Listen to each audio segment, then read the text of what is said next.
वैराग अपघातातील टिप्पर चालक अखेर पोलिसांच्या ताब्यात. आजोबांसह चिमुकल्या नातवाच्या मृत्यूस कारणीभूत ठरला होता. मंगळवारी सकाळी 10:15च्या सुमारास वैरागजवळील मानेगाव परिसरात झालेल्या भीषण अपघातात 2 वर्षांचा बालक शंभू पाखरे आणि त्याचे आजोबा दत्तात्रय पाखरे यांचा मृत्यू झाला. या अपघातानंतर पसार झालेल्या टिप्पर चालक नितीन नामदेव काळे राहणार पानगाव याला पोलिसांनी ताब्यात घेऊन त्याच्या विरोधात गुन्हा दाखल केला आहे. पोलिसांनी दिलेल्या माहितीनुसार टिप्पर क्रमांक MH13 AX 4032 हा चालक मोबाईलमध्ये पाहत निष्काळजीपणे चालवत होता.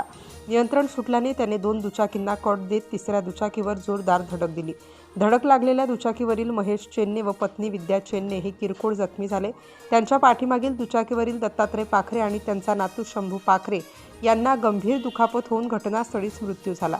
वेगाने येणाऱ्या टिप्परपासून वाचण्यासाठी आणखी एक दुचाकी बाजूच्या खड्ड्यात उतरवण्यात आली आणि या दुचाकीवरील वसुंधरा अहिरे यांना किरकोळ दुखापत झाली. अपघातानंतर चालक घटनास्थळावरून फरार झाला होता. नागरिकांच्या संतापाच्या पार्श्वभूमीवर वैराग पोलिसांनी तात्काळ शोध घेत त्याला अटक केली.